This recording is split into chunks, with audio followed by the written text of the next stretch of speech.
Alhamdulillah wa nusalli wa nusallimu ala rasulil karim. Wassalatu wassalamu ala asyrafil anbiya wal mursalin. Wa la haula wa la quwwata illa billahil aliyyil azim. Amma ba'du. Qala Allah Ta'ala fil Qur'anil Karim. Hal yastawi alladziina ya'lamuna wal ladziina la ya'lamun.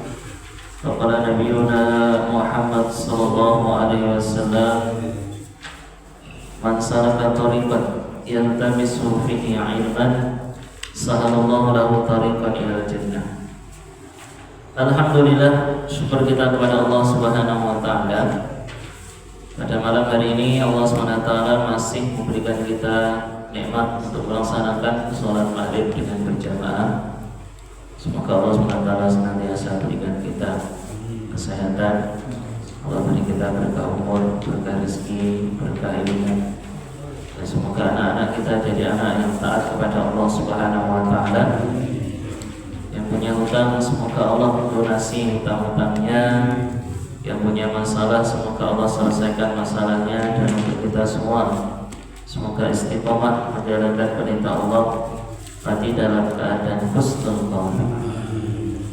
Ala hadiniyah wa likulli niyatin salihah ila hadratin Nabi Mustafa Muhammadin sallallahu alaihi wasallam wa azwajihi wa dzurriyyatihi wa ahli baitihi syai'un lahu. Al-Fatihah.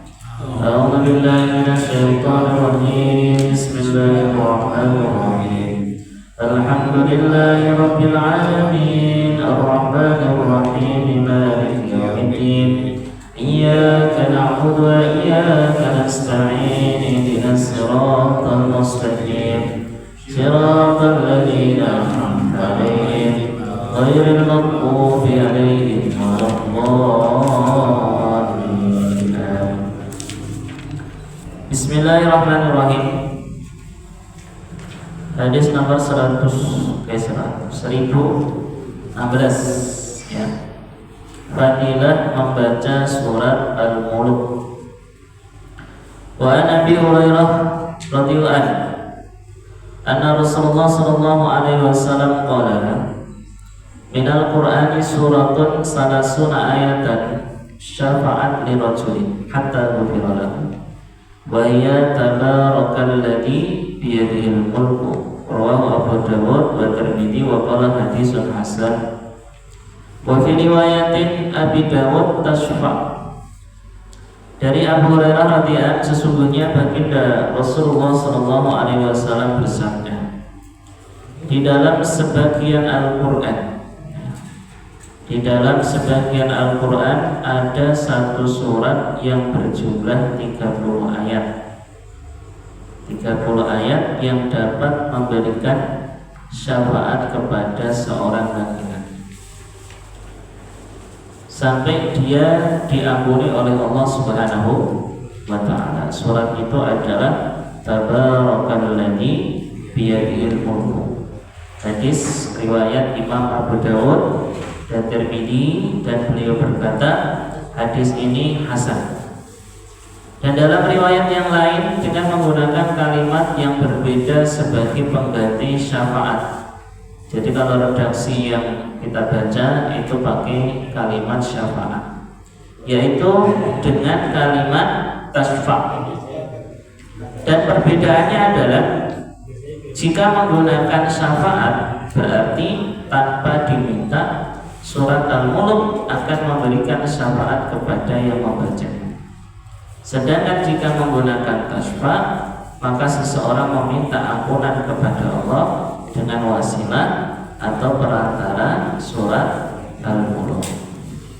Jadi perlu kita pahami sebelum kita bahas, syafaat ini bermacam-macam. Yang pertama adalah syafaat yang Allah berikan kepada Nabi. Nabi itu diberi syafaat oleh Allah karena Nabi disuruh milih, Pak, memilih setengah umatnya masuk surga, atau Nabi memilih syafaat. Jadi kalau milih setengah umatnya, berarti yang masuk surga hanya setengahnya saja, sisanya ya wallahualam, sisanya nggak masuk, Pak. Tapi kalau syafaat tidak hanya setengahnya, bisa saja semuanya masuk, karena Nabi memiliki apa? Syafaat. Dan syafaat Nabi ini terbagi-bagi.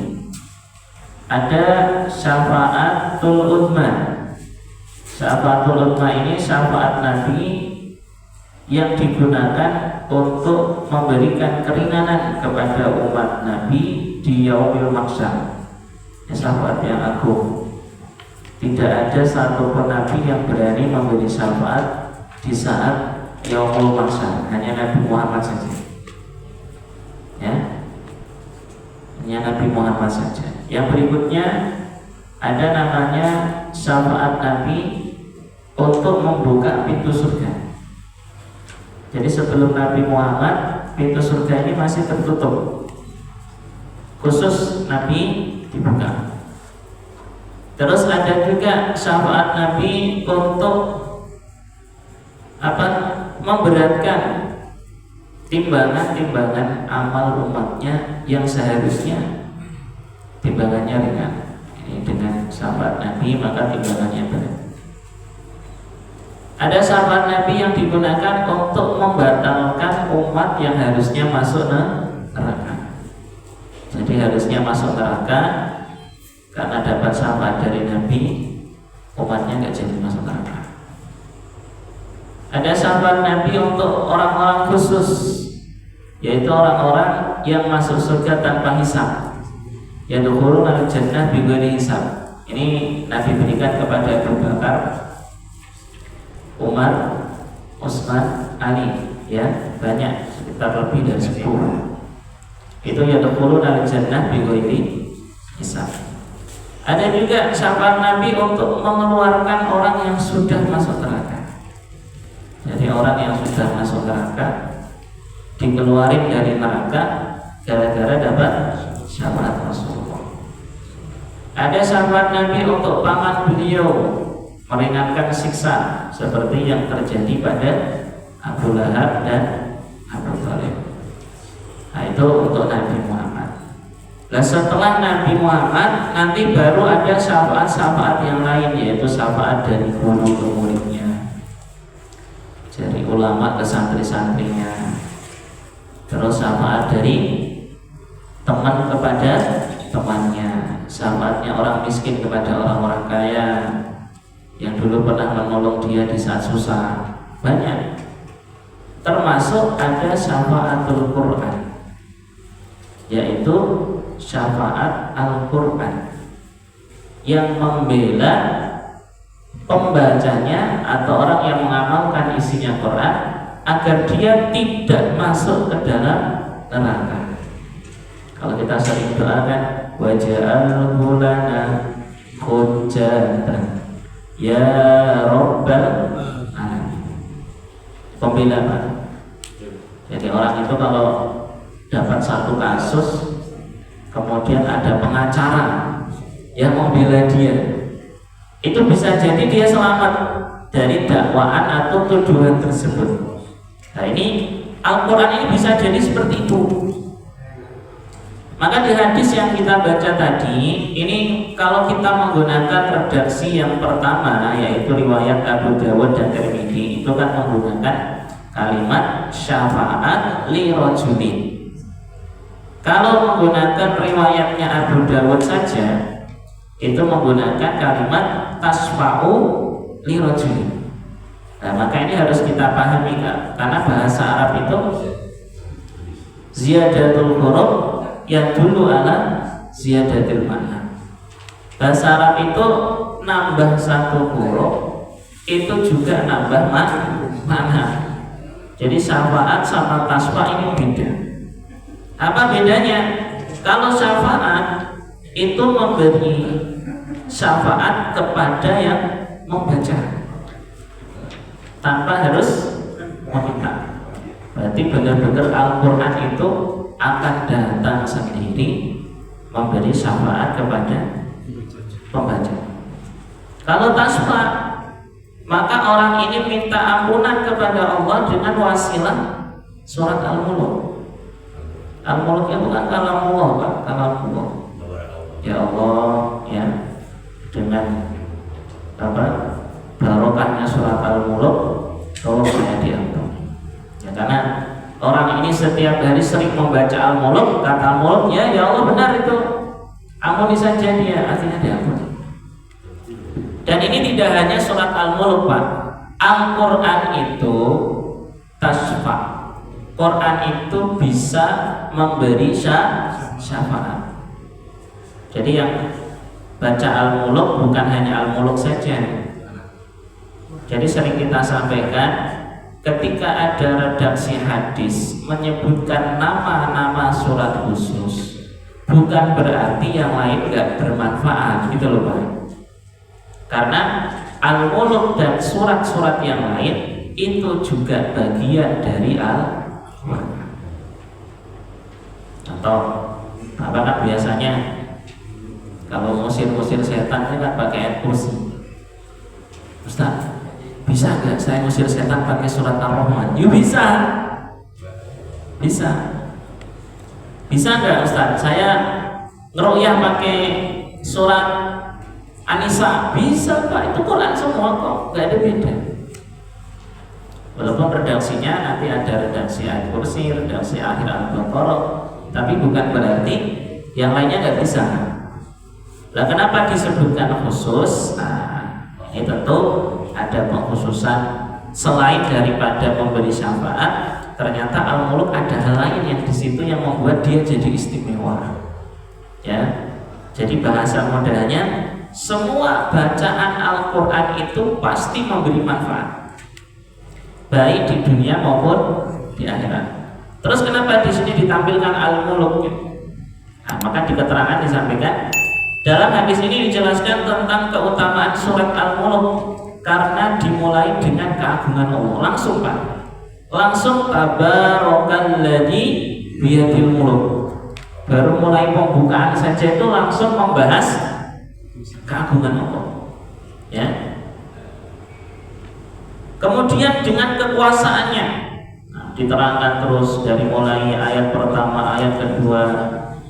Ya, kemudian dengan kekuasaannya yang agung dan ciptaannya yang sempurna, kemudian dengan celaan terhadap orang-orang yang membantah atau berpaling dari hal ini, kemudian dengan menyebutkan hukuman mereka dan segala nikmat yang telah Allah berikan kepada mereka. Jadi karena isinya Al-Mulk itu lengkap, termasuk kalimat yang lengkap itu apa? Ada pujian, ya seperti Al-Fatihah itu lengkap Pak. Coba Al-Fatihah kita baca dulu. Bismillahirrahmanirrahim. Alhamdulillahirabbil alamin. Berarti memuji Allah. Ar-Rahman Ar-Rahim Maliki Yaumiddin. Habis itu ada memohon, iya karena butuh iya karena nasta'in. Terus ada doa biar kita tidak tersesat. Ihdinas siratal mustaqim, itu lengkap. Sehingga karena isinya sangat lengkap, isinya sangat bagus, maka surat itu memiliki kedudukan yang tinggi. Dan hadis di sini tidak membantah ada fadilah-fadilah yang lain. Jadi kalau Bapak pernah dengar Ustadz katanya kalau orang baca surat Al-Mulk nanti aman dari azab kubur. Nah, pertanyaan di Riyadhus Shalihin ada apa tidak? Kalau di sini nggak ada Pak. Di Riyadhus Shalihin tidak menampilkan itu. Tapi bukan berarti fadilah surat Al-Mulk ya itu tidak seperti itu. Tapi dalam artian di kitab Riyadhus Shalihin walaupun hanya ditampilkan satu hadis tentang fadilah surat Al-Mulk, itu tidak mengurangi fadilah-fadilah yang disebutkan dalam hadis yang lain. Maka sehingga guru saya itu sering ngomong gini, kalau kamu ketemu satu hadis yang menerangkan tentang satu fadilah, maka kamu jangan menjadikan itu sebagai akhir dari fadilah tersebut. Contoh, Bapak baca hadis fadilah surat Al-Mulk, ketemunya ini doang. Terus Bapak berasumsi, Bapak berpendapat berarti fadilahnya Al-Mulk cuma ini saja. Nah, itu nggak boleh Pak. Nah, terus kenapa? di dalam kitab Riyadhus Shalihin hanya menampilkan ini karena kita pahami kitab Riyadhus Shalihin itu termasuk kitab hadis yang tipis, bukan kitab hadis yang besar. Karena hadis itu, kitab hadis kan banyak. Ada kitab Bukhari, ada Muslim, ada Tirmidzi, ada kitab hadis Nasai, ada Sunan Abi Dawud, ada Ibnu Majah. Nanti Bapak ada kitab lagi namanya Jim itu ada Jami'us Shaghir, kumpulan kitab hadis yang berdasarkan abjad. Kalau saya ngajar di Alimah itu kita ngaji kitab Mukhtarul Hadis, itu diambil dari kitab Jami'us Shaghir. Ada namanya Jamul Jawami. Jadi kitabnya lebih besar lagi, hadisnya banyak. Kalau kita mau belajar hadis, wah, ini kan Riyadhus Shalihin kan segini Pak. Bayangin kitab segini kan nggak mungkin mau dibanyakin. Kalau segini banyakin ya nggak muat gitu. Karena ini kitab tentang adab yang mengambil beberapa cuplikan hadis. Jadi yang perlu kita sampaikan bahwa surat Al-Mulk punya keutamaan yang diterangkan tadi. Yang paling terpenting adalah syafaat lirajulin hatta ghufranahu. Jadi kalau orang ini baca surat ini, insya Allah dia akan mendapatkan syafaat sehingga dosa-dosanya diampuni oleh Allah. Nah kalau dosa-dosanya diampuni oleh Allah, potensi besar untuk masuk ke dalam surga. Karena satu-satunya penghalang manusia untuk memasuki surga adalah dosa-dosanya. Sehingga kalau Bapak suruh pilih, sebutkan satu permintaan, maka permintaan yang harusnya Bapak pilih cuma satu: ampuni dosa-dosa saya. Kenapa Pak? Karena orang kalau nggak punya dosa itu segala urusannya jadi mudah. Jadi yang membuat kita ini galau, ya mungkin karena dosa kita. Yang bikin usaha kita nggak lancar, ya bisa jadi karena dosa kita.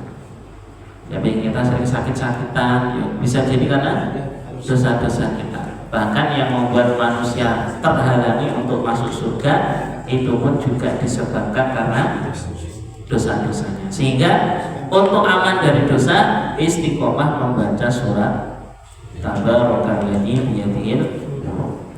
Bacanya bebas. Bapak mau baca tiap malam boleh, dibaca sesenggangnya juga boleh, ya. Ustaz, saya kalau baca habis maghrib nggak bisa, soalnya saya pulang kantor itu habis sisa. Ya udah, bacanya sebelum tidur. Ustaz, kalau sebelum tidur nggak bisa, ngantuk saya. Ya udah, bacanya nanti ketika tahajud. Ustaz, kayak tahajud kayaknya nggak bisa, saya suka kesiangan. Ya udah, baca nanti kalau habis sholat subuh. Udah Pak, buat santai saja. Jadi jangan terlalu menetapkan satu amalan itu harus on time. Karena istiqomah itu tidak harus on time Pak. Contoh gini, saya sampaikan kepada Bapak ini. Bapak ini biasa istiqomah baca Yasin pada maghrib. Lah kebetulan pas habis maghrib itu Bapak nganterin istri ke rumah sakit, sehingga habis maghrib itu nggak bisa baca Yasin. Pertanyaannya, itu termasuk ninggalin baca Yasin apa tidak? Ayo Pak. Enggak. Karena kita sudah biasa baca Yasin pada maghrib, karena memang ada kegiatan, kita nggak bisa maghrib, ya udah baca yang lain aja. Mungkin di waktu habis selesai acara baru kita baca. Ini indahnya amalan seperti itu. Jadi jangan kita mengartikan istiqomah itu harus di waktu yang sama dengan kondisi yang sama. Itu berat sekali.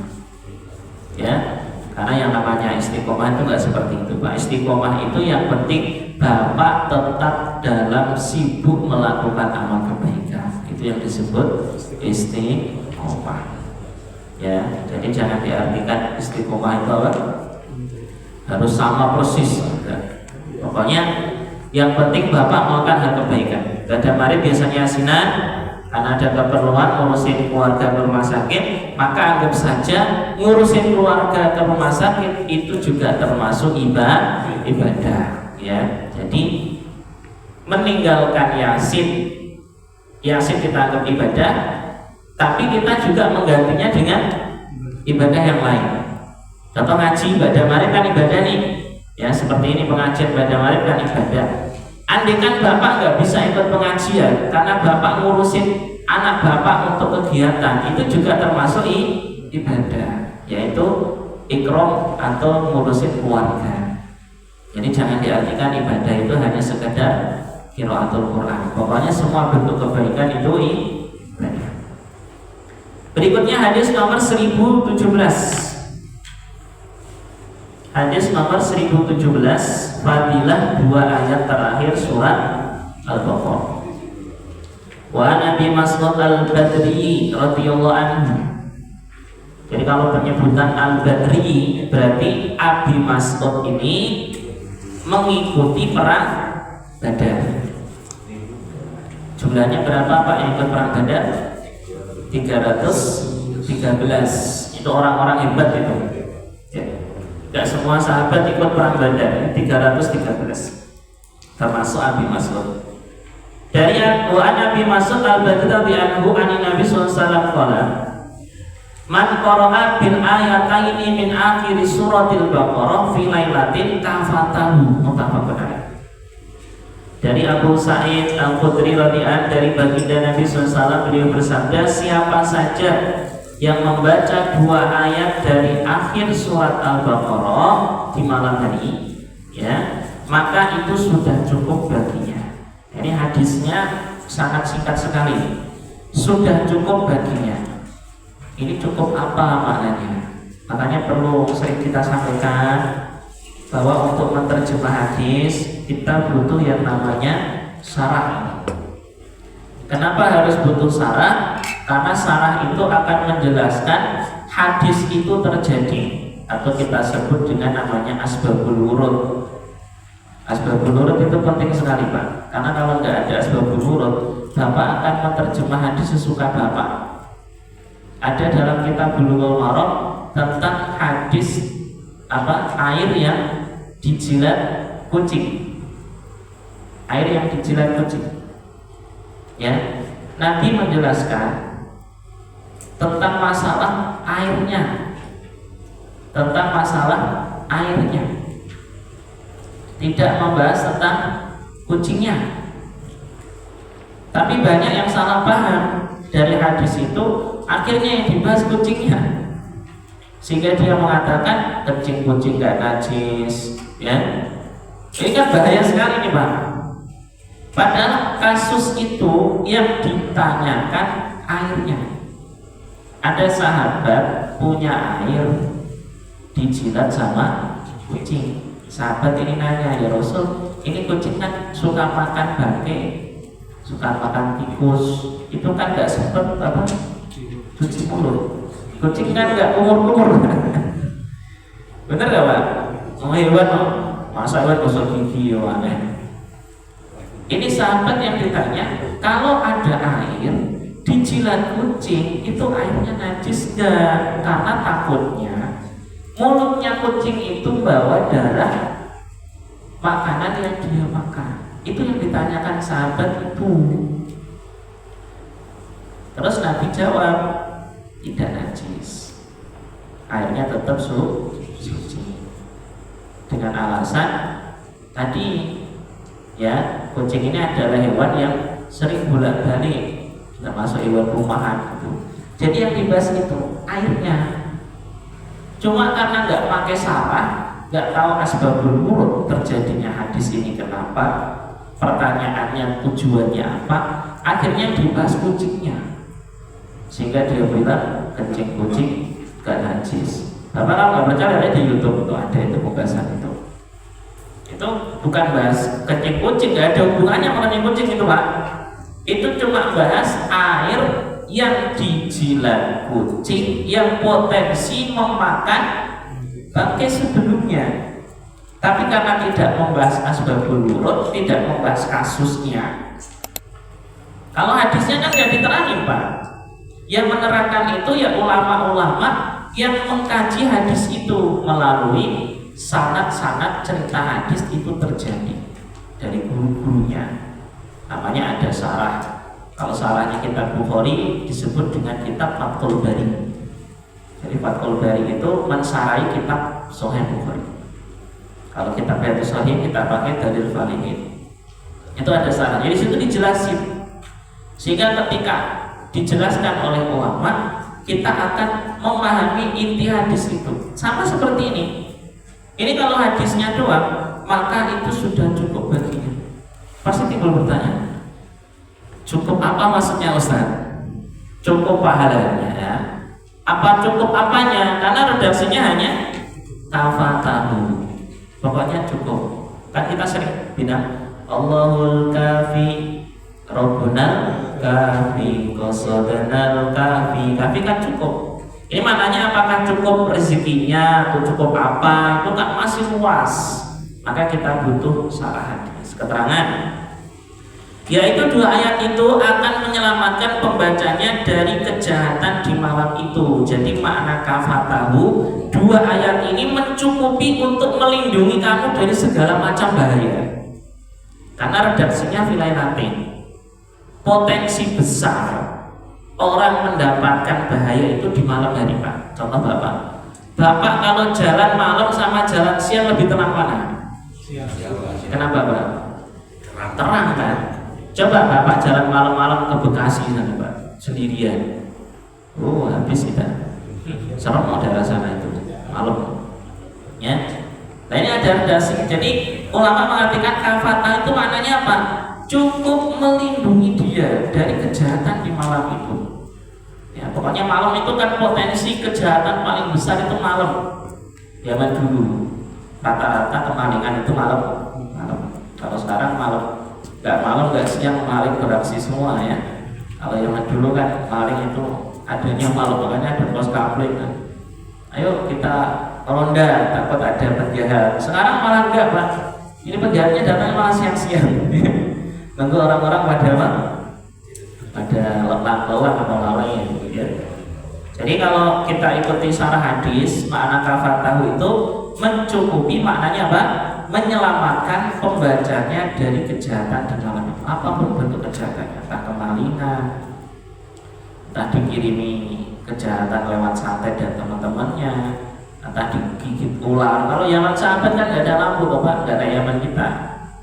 Ya, tadi itu ada apa? Insya Allah aman. Sebagian mengatakan membaca dua ayat itu mencukupi dia dari bangun di malam hari. Walaupun dia tidak bisa qiyamul lail, maka dua ayat ini cukup baginya sebagai pengganti qiyamul lail. Jadi kalau Bapak baca dua ayat ini, kok malam Bapak ketiduran bablas sampai subuh, itu pahalanya itu cukup buat Bapak gitu. Artinya Bapak nggak kurang-kurang banget lah gitu Pak. Jadi kalau orang nggak tahajud kan rugi loh ibaratnya ya, karena dia nggak mendapatkan tambahan pahala. Tapi kalau orang yang membaca akhir dua ayat Al-Baqarah ini, dia mencukupi bahasa kita kalau disampaikan di sini. Walaupun dia nggak qiyamul lail, dia nggak rugi-rugi amat karena sudah membaca dua ayat Al-Baqarah. Wah hebat nih. Berarti kalau baca ini nggak perlu tahajud, salah juga. Nggak gitu yang dimaksud. Bahasanya gini loh Pak, walaupun Bapak nggak kerja, kalau tabungannya ada kan masih aman gitu. Ustaz, saya sih nggak ngantor, tapi dompet saya sih masih cukup. Itu loh bahasanya gitu. Jadi walaupun Bapak kebablasan nggak bisa qiyamul lail, pahala yang Bapak dapatkan gara-gara membaca apa? Dua akhir. Nah, maka itu cukup insya Allah untuk sebagai bekal amal kita. Ya. Bacanya dari mulai amanah Rasul. Kalau kita kan biasanya lillahi ma fis samawati wa ma fil ardh. Kalau ini bacanya dari mana? Amanah Rasul. Nah, itu dua ayat kan terakhir itu, dua ayat terakhir. Cuma karena kita sudah biasa baca dari lillahi ma fis samawati enggak apa-apa. Enggak masalah, ya. Tapi kalau redaksinya ya dari amanah Rasul. Kalau nggak hafal Ustaz, ya memang di redaksinya nggak harus hafal. Redaksinya kan membaca itu wajib hafal apa tidak? Enggak. Yang penting dibaca. Kadang orang yang hafal nggak mau nggak mau baca. Imam Al-Hafiz berkata, dua ayat ini sudah mencukupi baginya dalam hal i'tiqad, karena kedua ayat ini mengandung makna iman dan amal secara umum. Nah ini beda-beda pendapat karena salah. Dan dari Ibnu Mas'ud secara marfu disampaikan, hadis marfu itu apa? Hadis yang langsung kepada Nabi, langsung keluar Rasulullah itu marfu. Barang siapa yang membaca akhir surat Al-Baqarah, maka ayat itu akan mencukupi baginya qiyamul lail di malam itu. Dan dari Nu'man bin Bashir secara marfu, sesungguhnya Allah telah menulis beberapa kitab, innallaha kataba kitaban, dan menurunkan dari kitab itu dua ayat penutup surat Al-Baqarah. Tidaklah ayat ini dibaca di rumah, maka setan tidak akan mendekati rumah ini selama 3 malam. Hadis riwayat Imam Hakim, dan beliau mensahihkan hadis ini. Jadi kalau pengen rumah bapak nggak dimasuki setan, tiap malam baca 2 ayat akhir surat Al-Baqarah disesuaikan. La yaqra'ani fi darin fa yaqrabuha syaitan salah-salahnya. Nah, setan itu kalau ada di rumah kita itu pasti bikin masalah, Pak. Termasuk setan yang membuat suasana rumah jadi gelisah. Istri hobinya marah-marah, biasanya setannya. Anak ibadahnya berat, dibangunin tahajud gak, dibangunin subuh gak bangun-bangun, ibadah setan. Di rumah pengennya maksiat terus, gak mau taat, itu juga banyak setannya. Nah ini rumah-rumah yang di situ banyak setannya. Jadi jangan kita artikan setan di sini ya pocong, genderuwo, jangan, Pak. Setan di sini maknanya setan yang mengganggu kita untuk melakukan ibadah. Masa di rumah saya nggak ada setannya, aman? Lah kenapa? Ada semuanya setan. Tidak ada setannya, soalnya aman, semua teman-temannya semua ya. Tetap bacain, Pak. Bacain tiap malam ya, tiap malam dibacain, insya Allah ya setannya keluar. Kalau setannya keluar, bapak dengar adzan ke masjid enteng betul. Jadi kalau bapak pas di rumah dengar adzan kok langsung ke masjid, oh berarti rumah bapak steril dari setan. Kalau bapak dengar adzan kok berat banget setannya buahnya itu. Nah ini silakan dibacain 3 malam, lumayan ya. 3 malam kan lumayan, Pak. Jadi baca 1 kali aman 3 malam. Makanya ada hadis yang lain disampaikan, rumah yang tidak dibuat amalan selama 3 malam, maka setan pasti masuk ke rumah itu. Gak pernah dipakai sholat, gak pernah dipakai baca Quran, itu 3 malam ya, itu setan masuk. Kata setan itu rumah kita nih. Hadis nomor 1018, fadilah membaca surat Al-Baqarah di rumah. Wa an Abi Hurairah radhiyallahu anhu Rasul sallallahu qala, Isa tersebut lagi, la taj'alu buyutakum maqabir innas syaitana yanfiru minal baitil ladzi tuqra'u fihi suratul Baqarah. Rawahu Muslim. Dari Abu Hurairah radhiyallahu, sesungguhnya baginda Rasulullah bersabda, janganlah kalian jadikan rumah-rumah kalian seperti kuburan. Sesungguhnya setan akan lari dari rumah yang dibacakan surat Al-Baqarah di dalamnya. Rumah kami gak kayak kuburan, Ustaz, rame kok. Cucu saya banyak, ya. Di rumah ada 15 orang. Gak kuburan, rame terus kok. Wah ini yang tadi saya sampaikan, ketika seseorang memahami hadis secara tekstual, hanya menerjemah makna seperti yang dia pahami, maka dia akan membantah istilah kuburan. Ustaz, rumah saya rame, orangnya banyak, kuburan dari mana? Ya, maknanya kuburan itu gini loh, Pak. Nih keterangan. Yang dipahami dari kalimat janganlah kalian jadikan rumah-rumah kalian seperti kuburan adalah janganlah jadikan rumah sebagaimana kuburan, yaitu tidak pernah dipakai untuk sholat. Makanya sebisa mungkin Bapak kalau bisa sholat sunnah itu jangan di masjid, sholat sunnah itu di rumah. Bahkan termasuk sunnah sholat qobliyah, ba'diyah itu di rumah sunnahnya. Kalau qobliyah kan kita isya kan nggak mungkin pulang bolak-balik kan, qobliyah isya ya di sini, nanti pas ba'diyahnya di rumah. Sunnahnya kayak gitu. Cuma kan ada yang nanya sama saya, Ustaz, biasanya Ustaz kalau saya sampai rumah itu nggak bakalan badian. Karena kalau udah ketemu TV, udah ketemu kopi, sudah berat itu. Ya wes, kalau memang bapak yakin di rumah tidak bisa badian, maka sholat badiannya di masjid, di musola saja. Tapi kalau bapak yakin bisa, ya di rumah aja, supaya rumah kita ada jatah untuk sholat sunnah gitu loh. Selama ini kan kita sholat sunnahnya di masjid terus, jadi rumah kosong. Nah, maka dibagi-bagi. Ya, tahajud di rumah, duha di rumah, ya seperti itu. Namun sholat sunnahlah kalian di rumah dan bacalah Al-Quran di dalam rumah. Jadi biar rumahnya tidak kayak kuburan, jadikan rumah ini penuh dengan amalan. Ya, dipakai sholat, terus dipakai baca Quran. Karena sesungguhnya setan akan keluar dan pergi dari rumah yang dibacakan Al-Quran, terlebih lagi jika dibacakan surat Al-Baqarah di rumah tersebut. Jadi diskotik itu termasuk kuburan saya bilang, karena nggak pernah dibacain Quran. Yaudah kita yasin aja di diskotik, ya. Jadi walaupun rame itu loh Pak, maksudnya rame pun kalau nggak pernah dipakai sholat, nggak pernah dibacain Quran, itu seperti kuburan. Sifatnya kuburan itu angker. Satu, sifatnya kuburan angker.